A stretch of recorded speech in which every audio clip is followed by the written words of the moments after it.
Yes, praise God. Praise the Lord. Muli po, salamat sa Panginoon sa mapagpalang gabi at mapayapa sa ating pong lahat.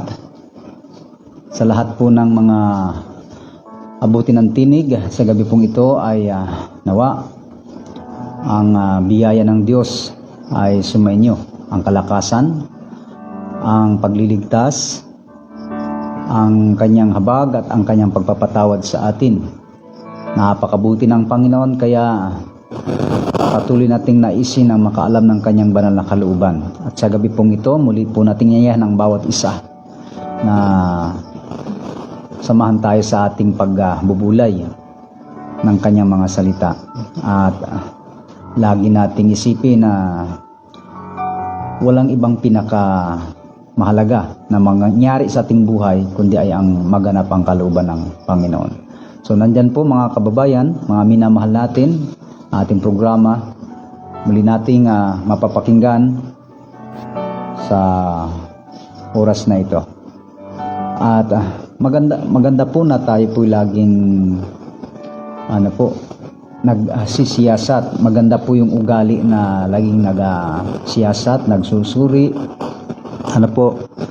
At yung tayo nakikinig.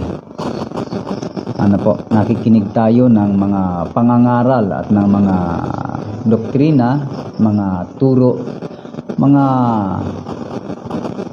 napapakinggan natin na mga itinuturo ng iba't ibang mga ngaral. At para na rin po natin makita at mapagkumpara yung mga aral na sinasabi at itinuturo ng marami.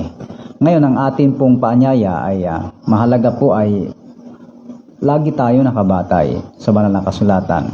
Tandaan po natin, marami mang taong nalilito, naguguluhan, hindi alam kung papaano malaman kung sino yung nasa tama at kung sino yung mali, sino yung totoo, sino yung hindi totoo. Una po kasi ay ang may problema po diyan ay ang tao. Kasi may sinasabi ang Panginoon sa aklat ng Juan 7 talata po 17, kung ang sino mang tao ay ibig, nakalagay rito po, babasahin na lang po natin, baka po tayo magkamali pa. Sabi po rito sa talatang 17, kung ang sino mang tao ay nag-iibig gumawa ng kanyang kalooban, ay makikilala niya ang turo kung ito'y sa Diyos o kung ako'y nagsasalita na mula sa aking sarili. Ang nagsasalita ng saganang kanyang sarili, humahanap ng kanyang sariling kaluwalhatian. Datapwat ang humahanap ng kaluwalhatian niya ay sa kanya nagsugo, ang gayon ay totoo at sa kanya ay walang kalikuan. So maganda po na pansinin natin yung sinabi ng Panginoon na dapat muna yung taong nais makaalam kung sino yung tama at sino yung nasa mali, o alin yung totoo at alin yung hindi totoo. Para nyo po malaman yan, para malaman po natin, ay dapat muna nagkakaroon tayo ng puso na handang sumunod sa kalooban ng Diyos o nag-iibig gumanap ng kanyang kalooban. Dahil kapag ganun po ang puso ng isang tao, ay makikilala niya ang turo.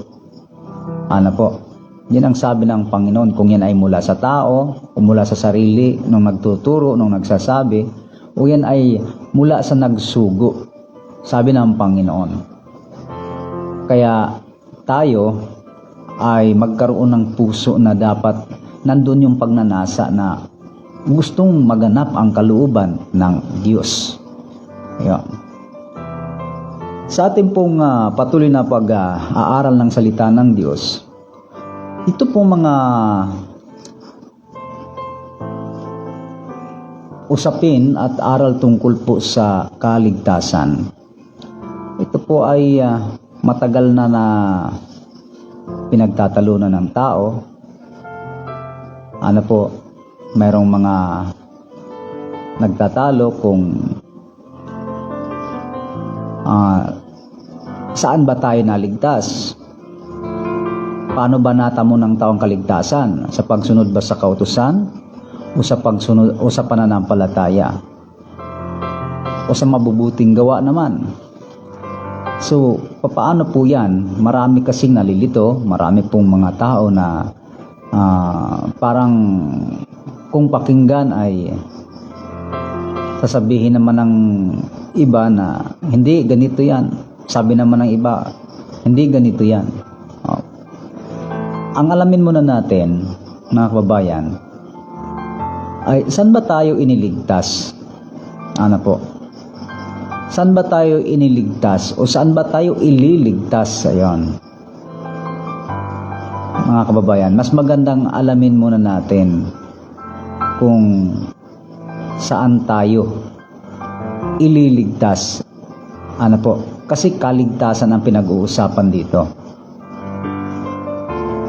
Ang tanong kung saan tayo inililigtas.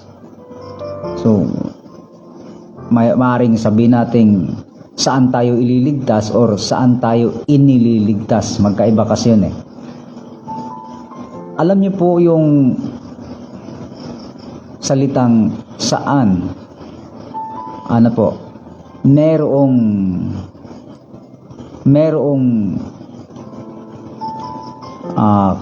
kalagayan ng isang tao na naroon siya sa tinatawag na kapahamakan.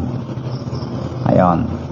Sa kapahamakan, nasa ibang talata, sa maraming mga talata sa Biblia, mga babayan, ay nasa kalagayang nasa kaparusahan or mapaparusahan dahil sa kanyang nagawa, dahil sa kanyang ginawa, or dahil sa kanyang kalagayan bilang ayon. So alamin muna natin saan ba tayo ililigtas. Doon muna sa part na nagsisimula yung paano ba iligtas ng Diyos ang tao, at saan ba ililigtas ng Diyos ang tao, at sa anong kaparaanan para mailigtas ang tao. Tayo po kasi mga kababayan, tayo po ay naging alipin. Yon. Naging alipin po tayo. Saan ba tayo naging alipin? Naging alipin tayo sa kasalanan. Ano po? Naging makasalanan tayo kasi alipin tayo naging alipin tayo ng kasalanan. Kung ang Israel sa lumang tipan ay inalipin sa Ehipto, ay ganun din po tayo.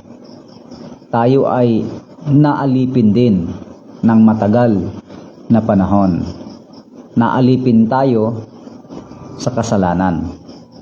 Kaya nga nagsugo ang Diyos sa lumang tipan kay Moises upang iligtas o upang alisin sa pagkaalipin ang bayan ng Diyos. Ngayon tayo, naalipin tayo sa kasalanan. Sabi nga sa aklat ng Juan 8 talatang 34,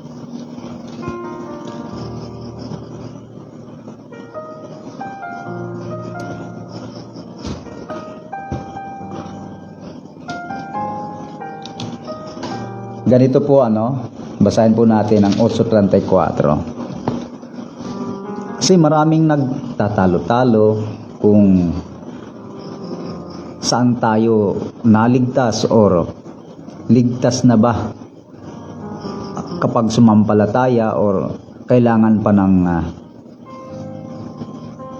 mabuting gawa. Iba naman, sa kautusan ba tayo, ariing ganap, or paano ba? Ano bang, kumbaga, magulo, napakagulo ng kanilang mga usapin. Mas maganda muna ay pag-usapan natin. At pag-usapan natin kung saan ba tayo ililigtas. Dahil pinag-usapan lang rin naman natin ang salitang kaligtasan. Dito po kasi sa aklat ng Juan 8 talata po ay 34. Sinagot sila ni Jesus, katotohanang sinasabi ko sa inyo, ang bawat nagkakasala ay alipin ng kasalanan. Ayun no. Yun daw nagkakasala ay alipin ng alipin ng kasalanan. At ang alipin ay hindi nananahan sa bahay magpakailanman. Ang anak ang nananahan magpakailanman. Tantay 6.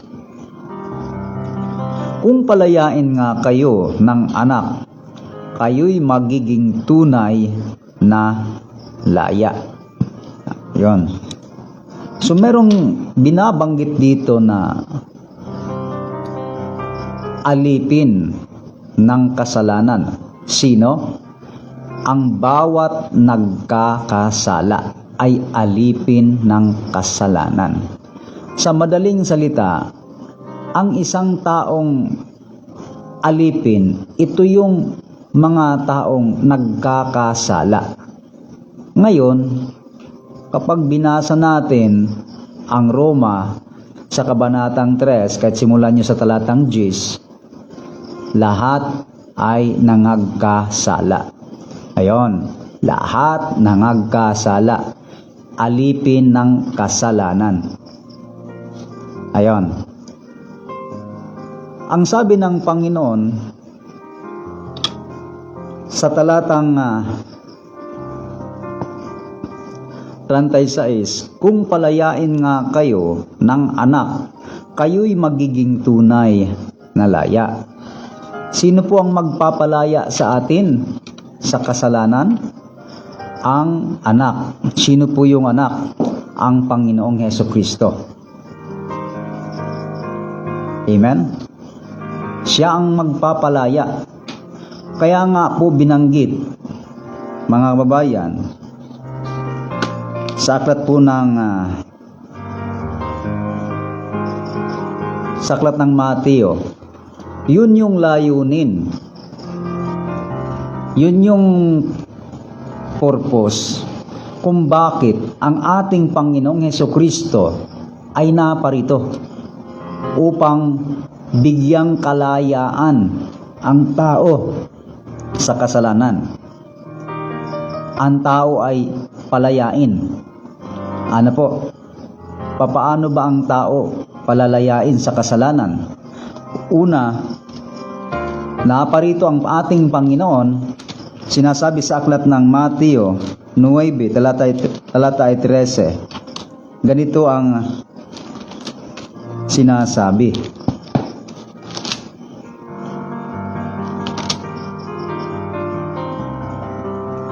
Datapwat sinabi niya sa kanila. Saglit lang po, mali po ang nakita ko.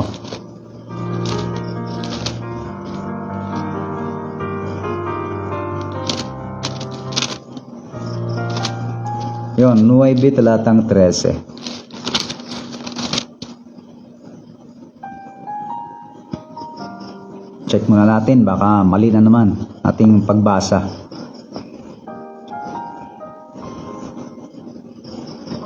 Ayon. Datapwat magsihayo kayo at inyong pag-aralan kung ano ang kahulugan nito.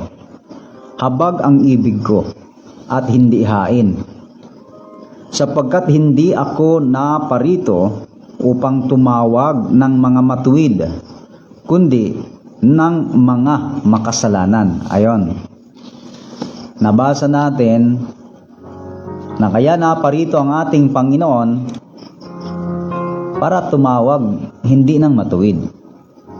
Alin po yung tinawag niya at sino ang mga tinawag niya? Tinawag niya yung mga makasalanan. Tayo na mga naging alipin ng kasalanan. Ano po? Upang tumawag ng mga makasalanan, unang makasalanan. Ano po? Upang magsisi. Yon. Dahil pagka binasa niyo po sa Tagalog yan, hanggang doon lamang, ano? Pero pagka binasa niyo po sa English ay nandun po yung karugtong. At sa iba pong mga version, ibang salin ng Bible, tinawag ang mga makasalanan upang magsisi. Ayon. Ang dahilan ng pagparito ng ating Panginoon, uulitin natin, ay upang ang tao ay upang tawagin ang mga makasalanan. Sino yung mga makasalanan? Yung mga naalipin ng kasalanan. Ano po? Tayo po yun. Yung dati nating buhay, dating kalagayan nang tayo nabubuhay sa kasalanan. So doon dapat tayo pumukus muna. Ang layunin ng Panginoon ay upang ang tao po ay palayain sa kasalanan. Ayon. Sapagkat ito pong kasalanan, pag hindi napalaya ang tao sa kasalanan, ayon po sa aklat ng Roma, mga kababayan, ganito ang sabi, ano po, sa 3 talatay 23,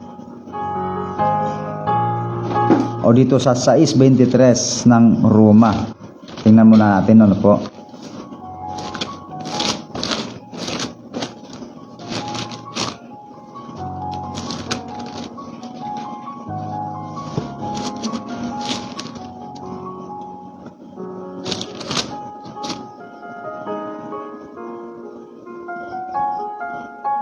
Sapagkat ang kabayaran ng kasalanan ay kamatayan. Yon. Yung kabayaran ng kasalanan ay kamatayan. Kaya ang tao kailangan mapalaya. Saan siya mapalaya? Sa kasalanan na siyang umaalipin sa tao. Ano po? Dahil ito palang kasalanan ay nagdadala sa tao sa kamatayan. Ito yung kapahamakan na doon dapat iligtas ang tao. Saan? Sa kamatayan. Kaya ang tanong, pinag-uusapan at pinagdidibatihan, ano po, yung pagtanggap ng tao sa kaligtasan. Ito ba'y sa pagsunod ng tao sa kautusan? O ito'y sa pananampalataya? O saan mo po bang sitwasyon?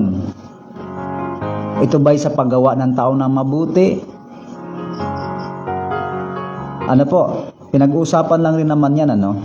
Pero dito, malinaw, saan ba tayo ililigtas? Yun ang dapat na fokusan muna natin.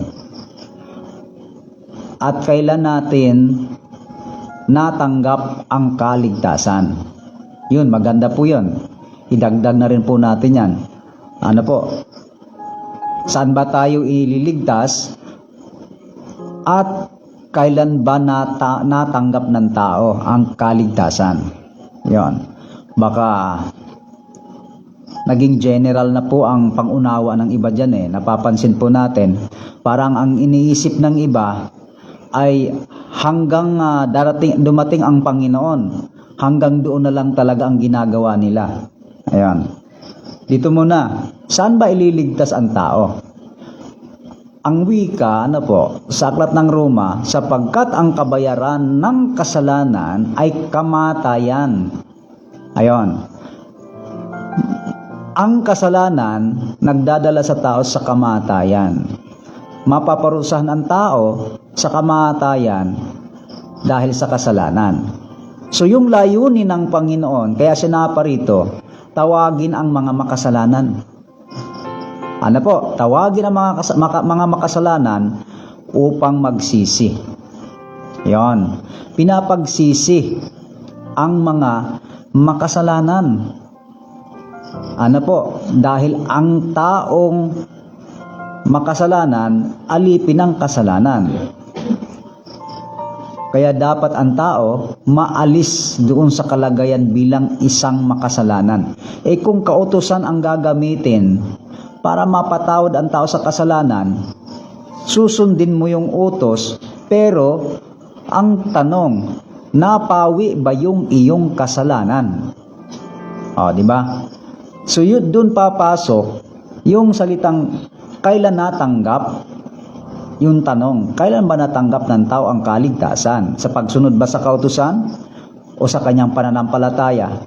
Dito po mga minamahal, ay mapapansin natin, kailangan ang tao mapatawad. Ayan na. Kailangan ng tao mapatawad. Makamit ng tao muna ang kapatawaran ng kasalanan. Sapagkat kung hindi, ay mamamatay ang tao. Sapagkat ang kabayaran ng kasalanan ay kamatayan. Sa makatuwid, doon tayo ililigtas sa kapahamakan, doon sa parusang kamatayan dahil sa kasalanan na umaalipin sa atin. O, di ba? Hanggat ang tao ay makasalanan, hindi siya ligtas. Amen? Hindi siya ligtas hanggat ang isang tao ay makasalanan. Ano ang gagawin para siya ay mailigtas? Kailangan muna mapatawad siya sa kaniyang kasalanan. Yung kasalanan ang umaalipin sa kanya. Kaya hanggat hindi siya napalaya sa kasalanan, hindi siya ligtas. Amen? Kaya saan tayo ililigtas? Yun ang tanong. Saan tayo ililigtas? Ililigtas tayo mula doon sa parusa ng kamatayan na ipapataw sa isang taong makasalanan. Yon. So yun pala, doon dapat tayo focus muna. Saan ba tayo ililigtas? Kaligtasan ba ang pag-uusapan? Kailan tayo tumanggap ng kaligtasan? Ano po? At saan tayo ililigtas? Malinaw nang sinabi ng salita ng Diyos na sa kasalanan ay dapat mapalaya ang tao sa kasalanan. Dahil doon tayo inalipin. Para mapalaya ang tao sa kasalanan, kailangan ang tao magrepent. Kailangan ang tao magsisi sa kasalanan. So hindi pa diyan yung pagsunod sa mga utos. Wala pa po diyan yung sinasabing utos na binanggit sa lumantipan o mga utos na sinasabing huwag kang papatay, huwag kang magnakaw, huwag kang mangangalunya, huwag kang ganito. Dahil kahit sundin mo yon, mga babayan, ay nananatili kang makasalanan dahil meron kang nagawa sa nagdaan. So kailangan muna ang tao ay mapalaya. Sa anong paraan? Sa anong paraan ang tao mapalaya sa kasalanan nang hindi siya maparusahan ng kamatayan, na doon dapat ang tao ay ligtas. Saan? Sa kaparusahan ng kamatayan. Kaya doon tayo ililigtas.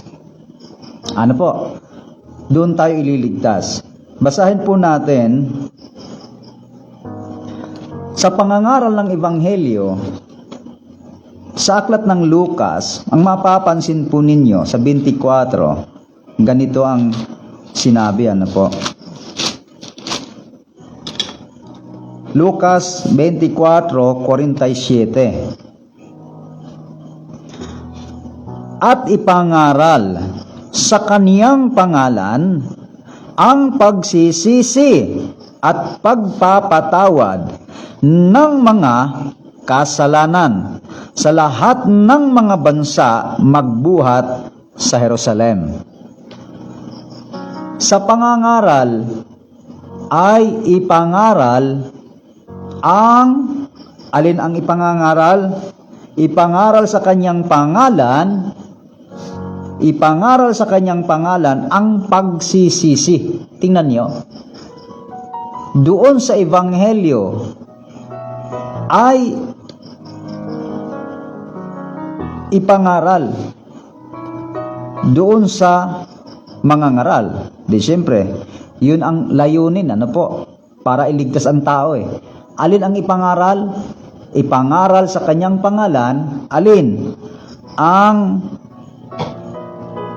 pagsisisi at pagpapatawad ng mga kasalanan sa lahat ng mga bansa magbuhat sa Jerusalem. So saan tayo ililigtas? Sa kasalanan. Dahil ang kabayaran ng kasalanan ay kamatayan. Hanggat hindi ang tao napatawad sa kasalanan, hanggat hindi ang tao napalaya sa kasalanan, hindi kaligtas. Diba? Yun, hindi ka ligtas kapag tayo ay hindi napalaya sa kasalanan.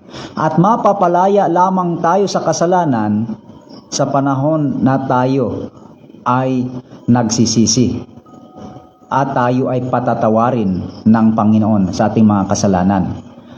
Kapag ang tao po ay napapatawad sa kasalanan, hindi na siya mapaparusahan ng kamatayan. Ayan, hindi na siya paparusahan ng kamatayan ayon sa aklat ng Roma na ang kabayaran ng kasalanan ay kamatayan. So doon tayo inililigtas, doon sa kamatayan. Kaya ang kailangan diyan ay mapatawad ang tao sa kasalanan, mapalaya ang tao sa kasalanan. Kaya ang pangangaral ay sa pagsisisi at pagpapatawad sa kasalanan. Amen. At doon papasok yung salitang kailan ba tatanggapin o kailan ba matanggap ng tao ang kaligtasan. Ayon. Doon muna, hindi pa pinag-uusapan dito yung sa pagpapatuloy. Kasi ang mga binasang talata, napapansin ko yung mga iba na mga nagtalo-talo, ang binasa nilang talata ay laging pasimula lang. Kung kailan natanggap, hindi nila pinag-uusapan yung sa pagpapatuloy hanggang sa pagdating ng Panginoong Hesukristo. Ang pinag-uusapan lang, doon sila paikot-ikot, paikot-ikot lang sila doon kung kailan at sa ganito, ganyan. Puro simula lang yan, So katulad nito, ang simula ay para ang tao po ay maligtas, mapatawad siya sa kasalanan. Diba? Yun naman talaga ang purpose ng Panginoon, iligtas ang tao, palayain ang tao sa kasalanan. Yun yung pinag-uusapan na kaligtasan, kung saan tayo ililigtas. Doon sa kaparusahan, sa kamatayan. So malinaw po mga minamahal, kaya pala sa pangangaral, dapat ipangaral ang pagsisisi. Ang problema, pinagtatalunan nila yung tungkol sa sila'y ligtas, pero ang totoo noon, hindi rin po sila ligtas. Bakit? Puro panunuya, hindi sila nagsisisi, puro magmamataas. Pag hindi ka nagsisisi, kay makasalanan, hindi ka rin ligtas. So, nasa punto na ang pinag-usapan ay kaligtasan, pero mismo yung pinag-uusapang kaligtasan ay hindi na napapansin. Hanggat sila ay nabubuhay din sa kasalanan, hindi rin sila ligtas. Kasi yung mga nagiging mga ugali, nagiging attitude ng tao, lalo kapag style mundo na, pagsasalita ay makasanlibutan na, at yung mga namumutawi sa bibig ay wala ng kabuluhan. So, nagkakasala ang tao doon. Yung pagmamataas pa lang ng tao, yung pagyayabang ng tao, nagkakasala ka na doon. Ligtas ka ba roon? Ang tanong, nagsisisi ka ba doon? Kailangan pala ang tao ay mapalaya. Saan? Sa kasalanan. Paano? Siyempre kailangan ng tao magsisisi sa kasalanan. Ayon. Kaya hindi napapansin ang mga sarili. Ngayon, dito po sa ating binasa, doon pala ililigtas ang tao. Kaya pala, kailangan ng tao muna mapatawad. At sa oras na ikaw ay pinatawad, at sa oras na ikaw ay pinalaya, sabi ng Panginoon, Kung palayain nga kayo ng anak ng tao, tunay nga kayong magiging laya. Sa makatuwid, ligtas ka na kapag pinalaya ka ng Panginoon sa iyong mga kasalanan. Na sa ibang pahayag ay pinatawad ka na ng iyong kasalanan. Kinalagan ka na. Ano po? Kinalagan ka na. Pinakawalan na ka na sa kasalanang umaalipin sa iyo. Kaya doon, naligtas ka mula doon sa hatol ng kamatayan dahil sa pagkaalipin ng tao sa kasalanan. Saan ka ililigtas? Sa kaparusahan ng kamatayan dahil sa pagkaalipin ng tao sa kasalanan. Kaya mapalaya muna siya. Kapag napalaya na siya, napatawad na siya sa kasalanan, pero paalala lang po mga babayan, hindi lahat ng tao napapatawad sa kasalanan. Ano po? Baka ipagkakamali po natin na dahil naparito si Kristo at namatay, lahat ng kasalanan ay pinatawad. Mayroon po kasi akong narinig na ganyan Lahat daw ng kasalanan ay pinatawad. So bakit pa kailangan ang tao pangangaralan ng pagsisisi kung automatic na napatawad na ang tao sa kasalanan, sa kamatayan ng ating Panginoon? Kaya nga ang utos, ipangaral sa kanyang pangalan ang pagsisisi at pagpapatawad ng mga kasalanan. Bakit kailangan pang ipangaral ang pagsisisi kung hindi na kailangan magsisi at yun ay napatawad na? Ano po? Kaya, hindi po lahat napatawad sa kanilang mga kasalanan. Hindi po. Una po, ang tao ay hindi naman lahat ng tao nagsisisi sa kasalanan. Yon. So, ang pangalawang tanong dito, kailan ba natanggap ng tao ang kaligtasan? Ayon. Yung pasimula, ano po? Sa pasimula lang po ito Yung pinag-uusapan natin, yung pasimula lang ito ng pagtanggap ng tao ng kaligtasan. Ano po? Kailan ba? Natural po mga kababayan, sa pangangaral ng Ebanghelyo, sa Roma 10 talata po ay 17, may nangangaral. Ano po? May nangangaral at merong nakapakinig. At doon sa napapakinggan, ang sabi ay sa pamamagitan ng salita ni Kristo. Kaya magmumula yon doon sa pangangaral. Yung pangangaral na yon, ipangangaral nila ang Ebanghelyo. At ito po ay sinasabing ito yung salita ng Panginoon. Basahin po natin ang Roma sa 10 talata po ay 17. Ano po?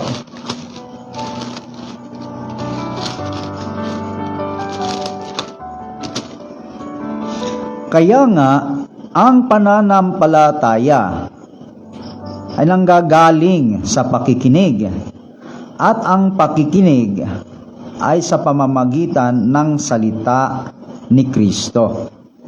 Yan. Tingnan nyo mga minamahal, nakapakinig siya muna. At sa kanyang pakikinig, doon nagmula ang pananampalataya. Doon sa napakinggan. At kapag sumampalataya ang isang tao sa salita ng Panginoon, doon na rin maaaring ang tao ay makapagpasya na siya ay tatalikod sa kasalanan. Ayon. Tatalikod sa kasalanan, magsisi o magbalik loob sa Diyos. Dahil sa kanyang napakinggan. Alin yung napakinggan? Salita ni Kristo na kanyang sinampalatayanan. Ayon. Kaya yung pasimula, ano po, kung kailan natanggap ng tao ang kaligtasan, ay ito po ay sa kanyang pakikinig ng salita ng Diyos na kanyang sinampalatayanan, at kapag sinampalataya na ng tao ang salita ng Diyos, natural, nandoon din ang pagsisisi. Ano po, parang tayo, experience yan sa ating mga buhay. Ano po, tulad ko, nung mabasa ko ang salita ng Diyos, doon ako nagkaroon ng pananampalataya. At dahil sa salita ng Diyos, nabuksan ang aking kaisipan. Doon nangyari na namulat ang mata ko sa katotohanan. Nalaman ko yung totoo at doon ko nalaman ako pala ay makasalanan. Ako pala ay maraming mga gawang mali sa buhay. Ako pala ay napakasamang tao. Nung malaman ko yun. Kaya doon dumarating yung pagsisisi na para bagang talagang konsensyang-konsensya ka sa naging buhay mo. Yung hindi ka karapat-dapat, yung ikaw ay isang napakarumi sa harapan ng Diyos. Doon mo nalaman na ikaw pala ay napakasama. Kasi hanggat hindi mo napakinggan, lalo na kapag ang tao po ay matigas, hindi naman niya ma-realize hanggat wala siyang napakinggan, hindi na ma-realize na siya ay nagkasala o makasalanan sa harapan ng Diyos. Kaya kailangan mo na may mapapakinggan ang tao. Kaya nga tayo, sinisikap natin na ibahagi sa tao ang salita ng Diyos. Para pag napakinggan nila, malay mo, ito'y kanilang sampalatayanan. At sa oras na kanilang sampalatayanan, sila ngayon ay magbalik loob sa Panginoon. Sila ay magsisi, sila ay tatalikod sa kasalanan, at sila ay patatawarin ng Panginoon. Sila ay pagagalingin, patatawarin. Sa makatuwid, sa part na yon, mga minamahal, kapag napatawad na ang tao sa kasalanan, uulitin lang po natin para maging malinaw. Pag napatawad na, napalaya na ang tao sa kasalanan, ligtas po yun doon sa kaparusahan ng kamatayan. Yung puntong yon, sa panahon na yon, sa panahon na yon, nung tanggapin niya ang salita ng Diyos, ang tanong, sa pagpapatuloy, yan. Sabi ng iba, hindi na kailangan gumawa ng mabuti.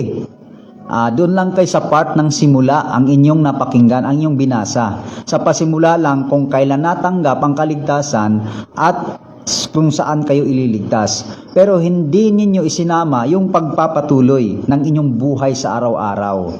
Tandaan natin, ang kaligtasan, hindi lang sa pasimula yan.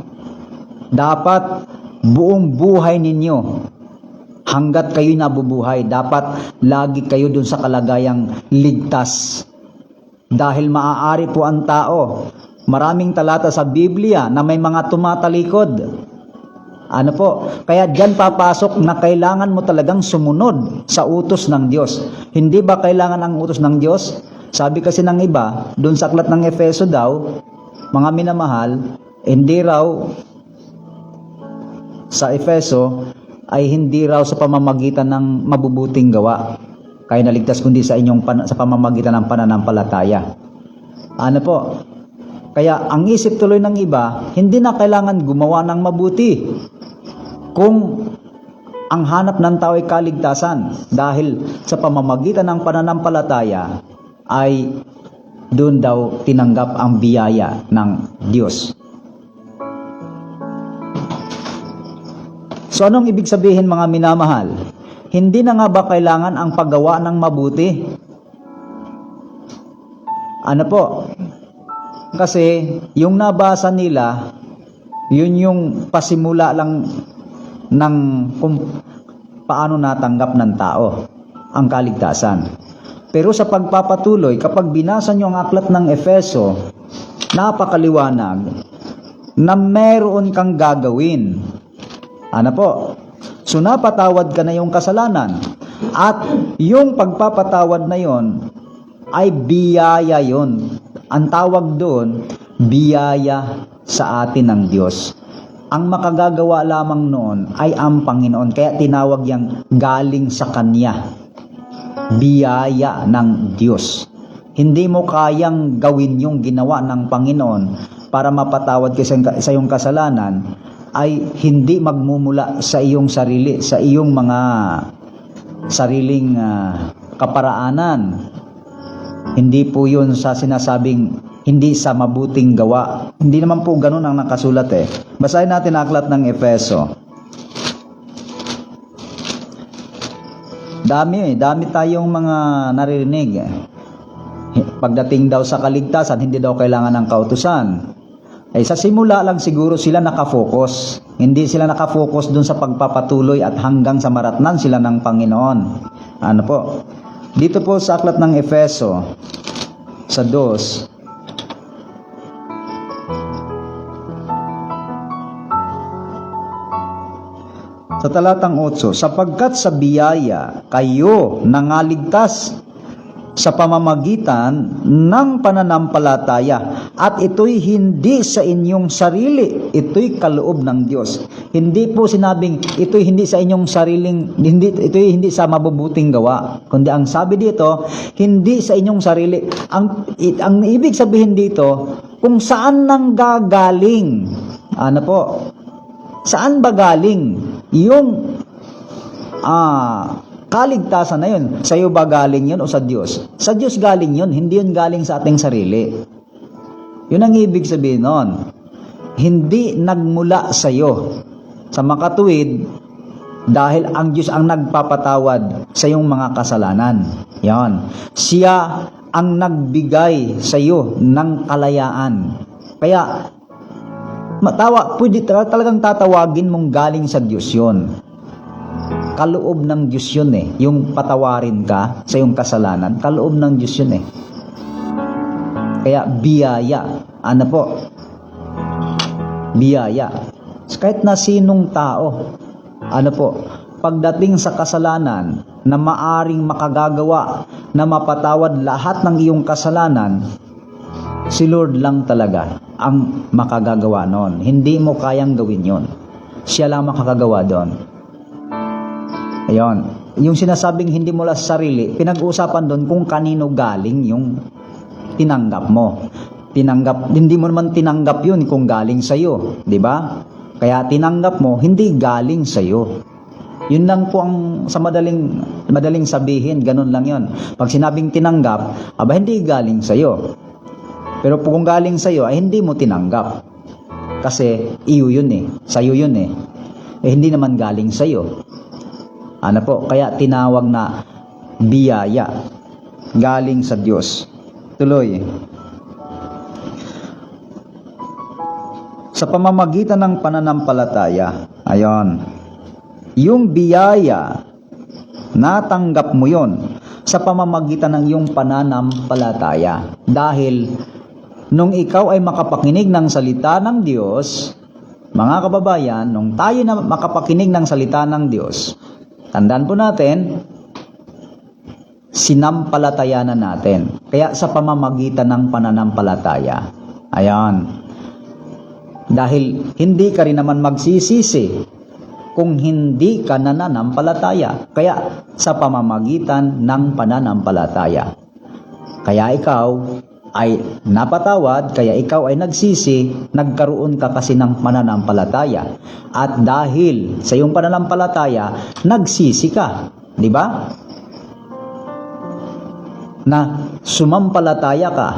Doon naman sa salita ng Diyos na na iyo namang napakinggan. Kaya yun yung sinasabing sa pamamagitan ng iyong pananampalataya. Yon. Biyaya ng Diyos. Kaya sabi rito, sa pamamagitan, sapagkat sa biyaya kayo nangaligtas, sa pamamagitan ng pananampalataya, at ito'y hindi sa inyong sarili, hindi mula sa iyo, galing sa Diyos. Yan ha, ulitin natin, galing sa Diyos ang kaligtasan.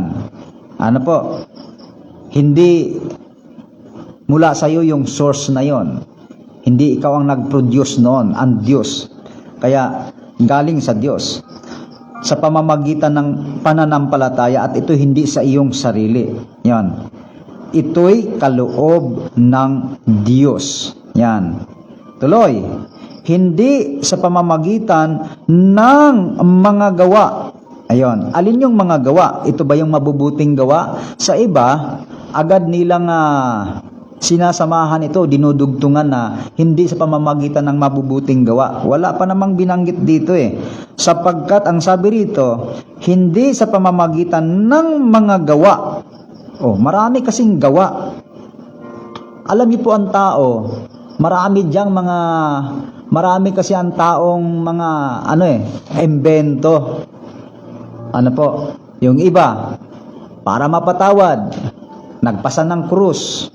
Yan yung mga gawa ng tao na iba-ibang mga imbento, mga naisip nilang paraan, baka sakali na sila'y patawarin.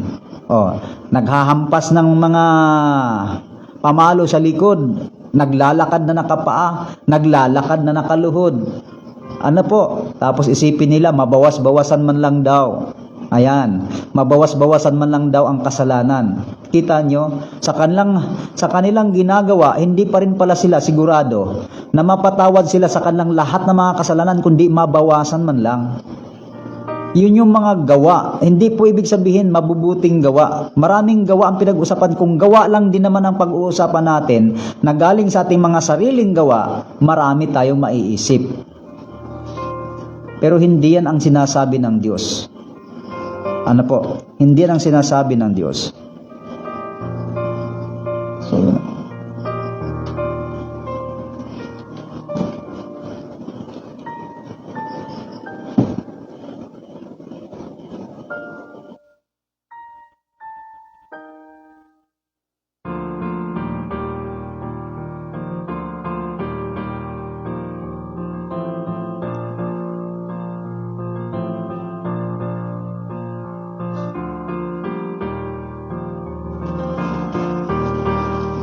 salamat sa Panginoon. Sa ating pong pagpapatuloy. Okay, saan ba tayo? Balikan po natin ang aklat ng Efeso. Hindi sa pamamagitan ng mga gawa upang ang sinuman ay huwag magmapuri. Yan. Hindi po sinasabing sa mabubuting gawa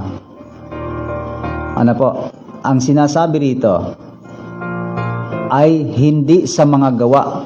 Sa unang binanggit, ito'y hindi sa inyong sarili. Mga gawa ito na hindi tumutukoy, mga minamahal, sa mabubuting sinasabi ng Bibliang gawa. Dahil iba yung mabubuting gawa na nasa Bible, na siyang utos ng Panginoon, kumpara naman sa mga gawa ng tao na naisip lang niya na baka sakaling yun ang magdadala sa kanya sa kaligtasan. Marami kasing kaparaanan ang tao para siya ay kunyari mapatawad, malinis, pero hindi po yun ang magpapalinis sa kanya. Hindi yun ang magpapatawad sa kanya. Hindi yun ang dahilan para matanggap niya ang kaligtasan. Tuloy.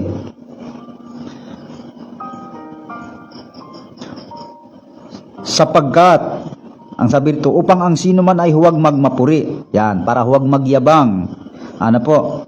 Hindi po yung pinagtatalunan na yun daw pagsunod ng dito sa aklat ng Efeso na to, kautusan daw ito. Mga gawa sa kautusan.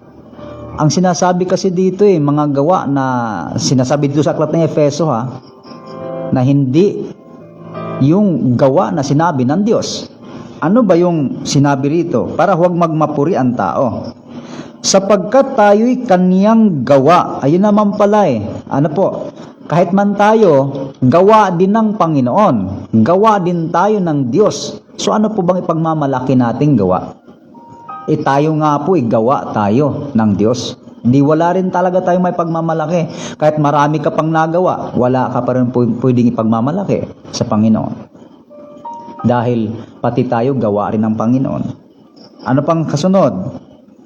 Sapagkat tayo'y kaniyang gawa na nilalang kay Kristo. Tayo'y kanyang gawa na nilalang kay Kristo. Tingnan nyo, mga minamahal. Dito na po natin basahin para maliwanag. Tuloy. Na nilalang kay Kristo Jesus para, tingnan nyo ha, yung kasunod. Para sa mabubuting gawa. Hindi pala yung gawa na sinasabi doon na mabubuting gawa. Kasi dito palang binanggit ang mabubuting gawa eh. Ito pa lang eh. Na ang sabi, sapagkat tayo'y kaniyang gawa na nilalang kay Kristo Jesus para, meron naman palang pinaglalaanan kung bakit tayo ginawa ng Diyos. Para sa mabubuting gawa. Ngayon, ang tanong, sa kaligtasan ba? Kaligtasan ha? Ngayon, ang banggit nating kaligtasan ito na po'y kasama hanggang sa katapusan. Mga minamahal. Kasi nakapokus lang sila sa pasimula eh. Laging pasimula. Kaya talo ng talo sila. Ayan, nagtatalo sila. Paano ba naligtas ang tao? Sa pagsunod ba? Sa pananampalataya ba? Sa mabubuti bang gawa? Ayan, kaya hindi na kasi naintindihan, mga minamahal, na yung binabanggit kung kailan at kung saan tayo iniligtas ay hindi niya naintindihan na ito'y sa pasimula. Hindi po ito yung kabuuhan mismo na buhay ng tao na maaaring sa mga panahong darating ay mawawala yung inaasahan niyang siya'y ligtas. Bakit? Kasi nga, mga kababayan, mayroon ng tendency na ang tao ay tumalikod sa Diyos. Diba? Nagbabago. Maraming talatang ganyan. Diba? Ang sabi rito, inihanda ng Diyos para sa mabubuting gawa. Ayon. May gagawin ka eh. Ano ang gagawin mo? Mabuti. Ayon. Alin ba yung mabuti na gawa na sinasabi dito na siyang gagawin mo, na inihanda ng Diyos? Ayon. Yun ang isang kasunod na tanong. Alin ba yung mabubuting gawa? Ano po? Na inihanda ng Diyos. Ano po? Na siyang gagawin mo. So ang tanong, doon ba sa salitang inihanda yung mabubuting gawa, ano yon? Gagawin mo ba yon o hindi? Yan. At alin naman yung gawa na yon? Babasahin natin. Dito sa aklat po ng Roma. Alin yung mabuti na gawa na inihanda ng Diyos? Ito po ang sabi sa talatang 12. Kaya nga ang kautusan ay banal at ang utos ay banal, matuwid at mabuti. Yung pong gawa na mabuti, mga minamahal, hindi yung kung ano lang yung naisip ng tao na mabuti para sa kanyang sarili na gawa. Para malaman mo na yung gawa na yon ay talagang totoong mabuti, kailangan yun yung ipinagagawa ng Diyos sa iyo. Hindi yung sarili mong gawa. Alin yung pinagagawa ng Diyos sa iyo? Nakalagay sa Roma 7:12, ang utos ay banal, matuwid at mabuti. Sa makatuwid, ito yung utos ng Diyos na ating ipamuhay. Ano po? Ipamuhay. Ipamuhay natin yun. Yun yung inihanda ng Diyos na siya nating ipamuhay. Ano po? Kung pag-uusapan lang rin ang mabubuting gawa, mga minamahal, napakarami yan. Ano yung mga mabubuting gawa na yan? Yan. Kasama na dyan, mga minamahal, yung mga bagay na gagawa ka ng hindi masama. Ayun naman po mabuti sa kapwa. Mabuti, at yun po ay ang mga utos ng Diyos. So balikan natin. Kaligtasan, kaligtasan. Saan ba tayo inililigtas? Kailangan ang tao mailigtas ililigtas ang tao doon sa kapahamakan, sa kamatayan, doon sa bunga, sapagkat ang kabayaran doon sa kabayaran ng kasalanan. Ano yun? Kamatayan. Kailangan mailigtas ka doon. Kailangan mapawi ang iyong kasalanan. Mapatawad. Kailangan mapalaya ka muna sa iyong kasalanan. Yon. Ang tao kasi hindi naman nakakaalam halos ng kasalanan. Hindi naman niya alam kasalanan ba yung ginawa niya or hindi, hanggat hindi nakapakinig ang tao ng pangangaral ng Ebanghelyo. Mayroon namang tao nakarinig na ng ganito. Mayroon nga tayong kausap hindi raw niya alam ngayon ay kasalanan dahil sadyang ganito na raw siya. So hindi niya alam. Mayroon palang taong ganyan, hindi niya alam na kasalanan yung ginawa niya, pero minsan lang mapapakinggan dahil sa salita ng Diyos nalaman na yun pala'y kasalanan.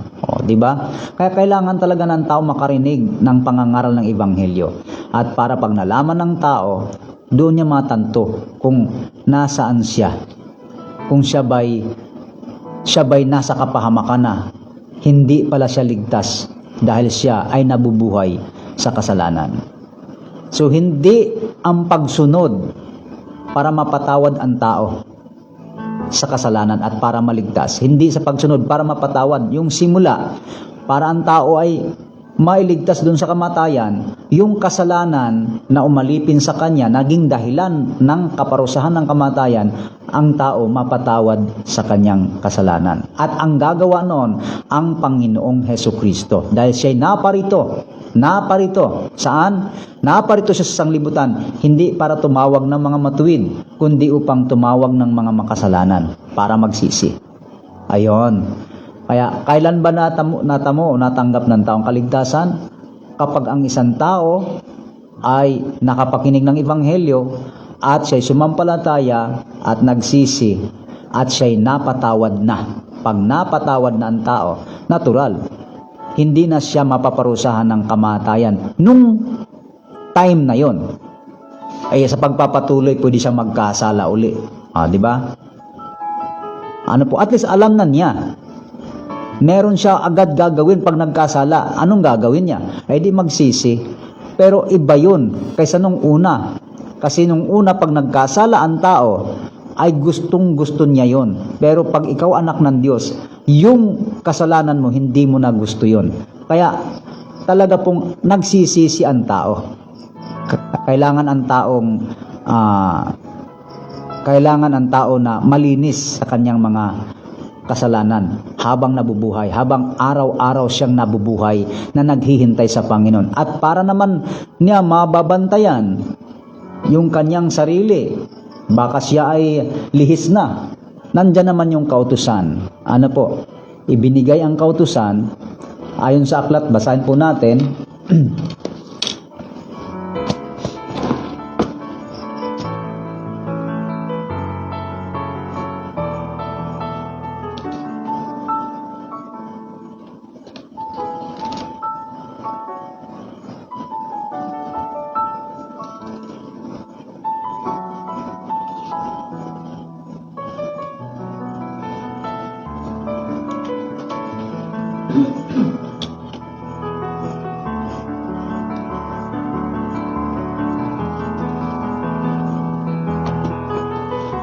Dali lang po ha.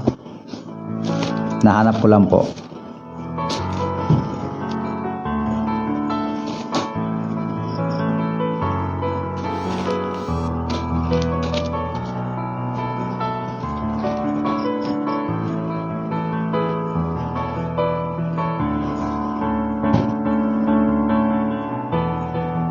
Ayun, sa Galacia na po. Pakinggan muna natin to. Ano pat, ang kautusan ay siyang naging tagapagturo natin upang ihatid tayo kay Kristo, upang tayo'y ariing ganap sa pamamagitan ng pananampalataya. Yon. Yung kautusan na binanggit dito, yun ang nagtuturo. Kumbaga'y nagsasabi, ano po, kung ang ginawa mo ay labag or ayon sa Diyos.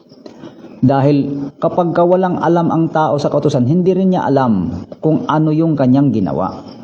Ngayon, hindi lamang yung kautusan. Sa panahon ni Kristo, mayroon siyang isinugo. Ano po? May isinugo ang Ama pala sa pangalan ng Panginoon. Ito po ay ang banal na Espiritu. Ano po? Ang sabi roon, 14 talata po ay 26 ng Juan. Ano po? Sa 14:26, sinabi rito, datapwat ang mga aliw sa makatwid, bagay ang Espiritu Santo, na susuguin ng Ama sa aking pangalan. Siya ang magtuturo sa inyo ng lahat ng mga bagay at magpapaalala ng lahat na sa inyo'y aking sinabi. Yan. Meron siyang ibinigay, banal na Espiritu. Siya ang magtuturo at magpapaalala. Siya rin po ay mang-aaliw. Ayan. Kaya ano po ba ang nagawa ng kautusan? Ito po yung sinasabi, mga minamahal. Dahil yung kautusan na ibinigay sa atin ay para malaman din ng tao kung nalihis na siya. Kaya tagapagturo, binanggit po dyan, Galacia, sa 3 talata 24. Ano po? Ay sabi ng iba, ay hindi naman pala sa pagsunod sa kautusan tayo naligtas, sabi ng iba. Ay tatanggalin na yung kautusan. Dahil sabi nila, hindi raw kailangan ng kautusan pagdating sa kaligtasan. Aba, akala siguro nila,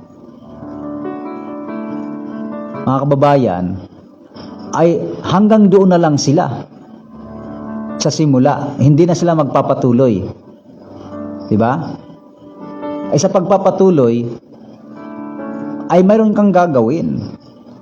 Hindi ka tutunganga na lang. Ano po, mga kababayan, ang sabi rito, babasahin po natin, dito sa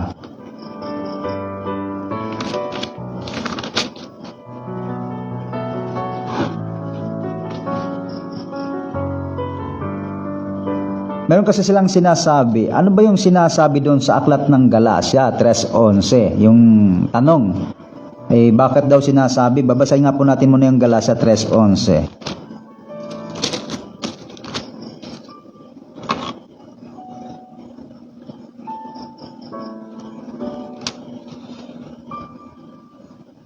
Maliwanag nga na sino man ay hindi inaaring ganap sa kautusan sa harapan ng Diyos, sapagkat ang ganap ay mabubuhay sa pananampalataya. At ang kautusan ay hindi sa pananampalataya, kundi ang gumaganap ng mga yaon ay mabubuhay sa mga yaon. Yan. Talatang 13. Kasi sabi nila, hindi na daw pala kailangan ng kautusan pagdating sa kaligtasan. Yun daw ang nakalagay dito sa Roma, sa Galacia. Sa 11 binasa nila. Ituloy po natin, talatang 13. Sa sumpa ng kautusan ay tinubos tayo ni Kristo na naging sumpa sa ganang atin. Ituloy nyo lang po yon. Sapagkat nasusulat, sinusumpa ang bawat binibitay sa punong kahoy. Ayon. Sinusumpa ang bawat binibitin o binibitay sa punong kahoy. Kaya dito po mga minamahal, yung binibitay ay nasa sumpa, sabi doon. Kung mapapansin nyo po, sa Bible, ang mga sinumpa, sila yung mga hindi sumusunod. Ano po? Hindi sumusunod sa kautusan. Hindi yung baligtad ha, na sinusumpa yung sumusunod. Ano po? Kundi yung hindi sumusunod. Sila yung nasa sumpa. Kaya ang sabi rito, ano yung sinasabi sa aklat ng Galacia? Yan. Mapapansin po ninyo, hindi naman kasi ang kautusan. Ano po? Iba ang kautusan, iba ang pananampalataya, at hindi po kapalit ang pananampalataya sa kautusan. Hindi po. Kasi yung pananampalataya, yun yung ating simulaing hakbang para tayo ay mamuhay ayon sa kalooban ng Diyos. Ang sabi rito sa aklat ng Roma, sa 2 talata 13,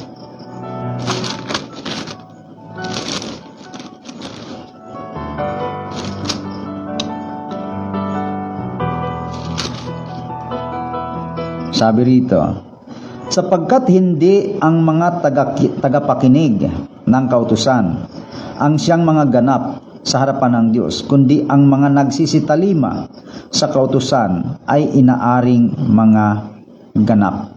Ayon. Hindi po inalis ang kautusan. Ano po? Dahil sabi ng iba, hindi na kailangan ng kautusan pagdating sa kaligtasan. Ano po? Ang sabi naman dito, sa ating binasa, hindi ang mga tagapakinig ng kautusan ang siyang mga ganap, kundi yung mga nagsisitalima. Contradiction ba yon? Sinabi bang hindi na kailangan ng kautusan? Hindi naman ipinalit Hindi naman ipinalit yung pananampalataya sa kautusan. Hindi rin nawawala ng kabuluhan. Tatanggalin ba ang kautusan? Nawawala bang kabuluhan ng kautusan dahil doon sa pananampalataya? Bakit mo tatanggalin yung kautusan? Bakit mo aalisin ang kautusan? Dahil sa pananampalataya. Yung utos na yon, mabuti yon. At yun yung inihanda na siyang ating lakaran. Efeso 2 talata ay 10. Yung mga utos ng Panginoon, mabuti yan.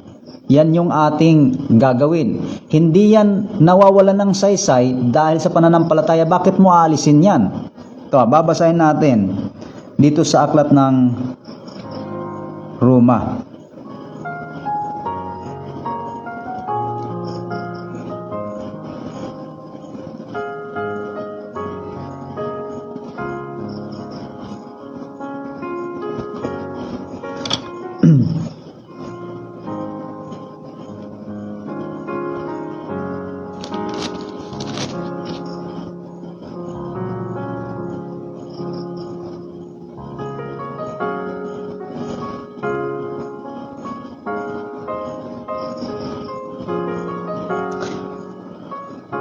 Niwawalan kayo nating kabulan ng kautusan, huwag nawang mangyari, kundi bagkus pinagtitibay pa nga natin.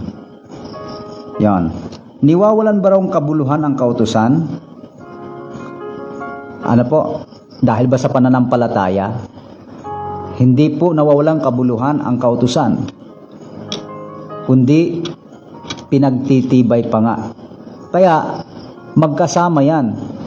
Yung kautusan, mga minamahal, hindi yon yung pagsunod doon nagsimula na napapawalan ka ng sala sa harapan ng Diyos upang mapatawad ka ng iyong kasalanan. Ang pagsunod sa kautusan, yun yung mga gawain ng mga taong mga nasa Diyos. Ano po?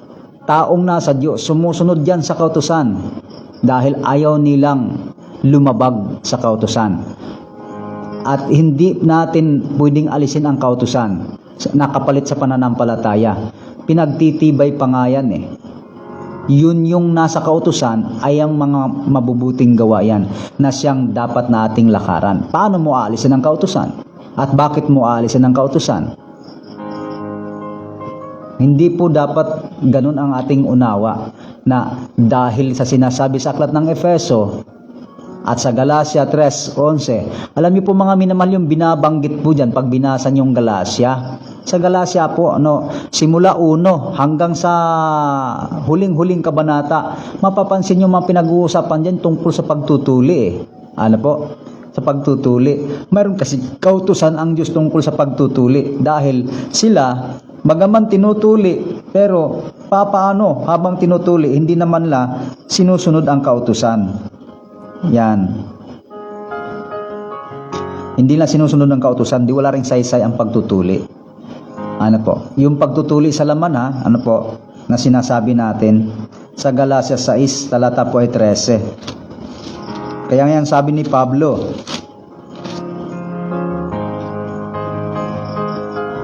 hindi po yung pagbinanggit ang kautusan ay lahat na ng kautusan. Yun po yung pagkaunawa ng iba eh.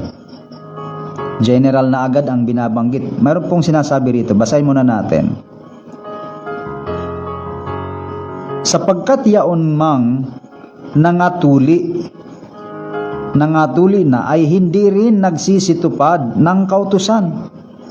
Ngunit ibig nilang kayo ipatuli upang sila'y mapuri sa inyong laman. Ayan. Ito po kasing pagtutuli, isa rin po itong paraan ng paglilinis. Ano po? Paglilinis sa lumang tipan. Utos din po ito.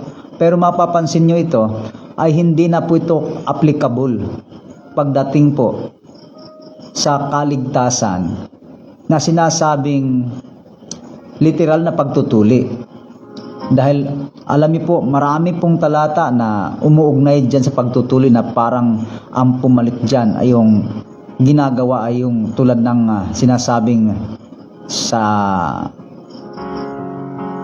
pagtutuli sa puso. Yon. Sa pagtutuli sa puso at tainga. Na po. Hindi tuli ang puso at mga tainga. Meron kasing mga tao, hindi tuli ang puso, hindi rin tuli ang mga tainga. Bakit? Ay ang mga puso wala hindi malinis, kumbaga marumi. Ganon din ang tainga. Kaya kailangan ang mas magandang matuli sa tao, yung puso at yung tainga ng tao. Alisin yung dumi sa puso. Yon. Paano yan? Nagiging batas yung pagtutuli. Kaya sa panahon ni Kristo, tuli ka man o hindi, mas maganda, tuli ka sa puso. Dahil yun ang hinahanap ng Diyos. Yun ang hinahanap ng Panginoon.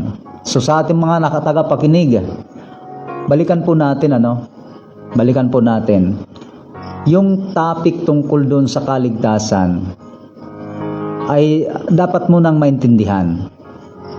Saan ba tayo ililigtas? Ililigtas tayo mula sa parusang kamatayan o naging sinasabi doon kabayaran ng kasalanan, ang kamatayan.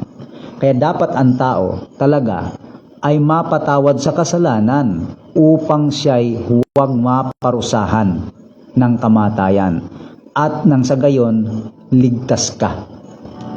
Doon ka ililigtas, doon sa kamatayan na naging kabayaran ng iyong kasalanan. Hindi yung para mapatawad ka ay susundin mo yung utos. Amen? Kasi kahit sundin mo yung utos, ngayon ka palang magsimulang sumunod sa utos. Halimbawa, huwag kang papatay, huwag kang magnanakaw. Ay ilan na bang taon ka? Ilang taon ka na ba hanggang ngayon? Ay nung nagsimula ka palang magkaisip ng magkaroon ka ng kamalayan. Ay ang dami na nating mga nagawang mga bagay na hindi kaaya-aya sa Diyos. Kung ngayon palang magsimula ang taong sumunod sa utos, papaano na yung nakaraan? Hindi ganon. Hindi yun ang doon sa pagsunod, kundi ang pagliligtas ng Diyos sa simula ay yung mapatawad ka muna sa kasalanan at yung kabuuhan para makamit mong lubos na hindi ngayon hindi ka humihiwalay doon na araw-araw ligtas ka. Hindi lang yung sa simula na napatawad ka ng Diyos, nalinis ka ng Diyos sa iyong kasalanan, hindi lang yung sa pasimula. Dahil ligtas ka sa parusa, ligtas ka sa kamatayan, nakaparusahan dahil sa iyong kasalanan. Hindi lang sa pasimula, yung sa araw-araw na buhay mo, sa pagpapatuloy na buhay mo. Ano po, basahin yung aklat ng Mateo 24:13. Ang mananatiling tapat hanggang sa wakas. Magandang balita kasi yung binasa ko doon ay siyang maliligtas. Doon pa sa King James naman, ang magtiis hanggang wakas siyang maliligtas. Yung sa pagpapatuloy, kasi yung araw-araw nating pamumuhay, doon mo ipamumuhay yung sinasabi doong dapat lakaran. Yung lakad kasi na binabanggit doon, yun yung pamumuhay natin sa araw-araw. Yung paggawa natin ng mabuti sa harapan ng Diyos. At yung mabuti na yon, yun yung utos ng Diyos na ating susundin. Paano mo aalisin yung utos? Yun doon nga tayo lalakad Amen? Doon nga tayo lalakad. Mamumuhay tayo na gumagawa ng mabuti sa harapan ng Diyos. Kaya hindi mo aalisin yung kautusan. Bakit mo aalisin yun? Kabuuhan, hanggang sa pagdating ng Panginoon, gagawa ka ng mabuti at ikaw ay susunod sa kautusan. Hindi ka susuway. Malinaw na po ba? At kailan mo ba natanggap ang kaligtasan? Sa simula, nung ikaw ay mapatawad, nung ikaw ay malinis, mahugasan sa pamamagitan ng pagpapatawad ni Kristo, kung ikaw ay nagsisi, kung ikaw ay nagbalik loob sa Panginoon, kung ikaw ay tumalikod sa kasalanan, kung ikaw ay sumampalataya. Ayon, dun mo natamo. At sa pagpapatuloy, kailangan mong sumunod, gumawa ng mabuti. So yun po, alam yung mga minamahal hindi natin pwedeng effects doon sa nakafix tayo doon sa simula lang Hindi kailangan ang mabubuting gawa pagdating sa kaligtasan. Hindi nila iniisip yung pagpapatuloy. Ang pinag-uusapan lang lagi doon sa simula. Ano po? So hanggang pagpapatuloy, hindi nyo kailangan gumawa ng mabuti? Ano ka? Hindi ka gagawa hindi ka susunod sa utos ng Diyos? Sino ka? Ba't hindi ka susunod? Anong gagawin mo? Susuway ka? O, di ba? Yun ang dapat maintindihan natin Hindi lang puro simula. Tayo'y magpapatuloy. Mamumuhay tayo sa araw-araw Hanggang sa pagparito ng Panginoon. Anong ipamumuhay mo? Ipamumuhay mo yung pagsunod sa kalooban ng Diyos. Yun na yun.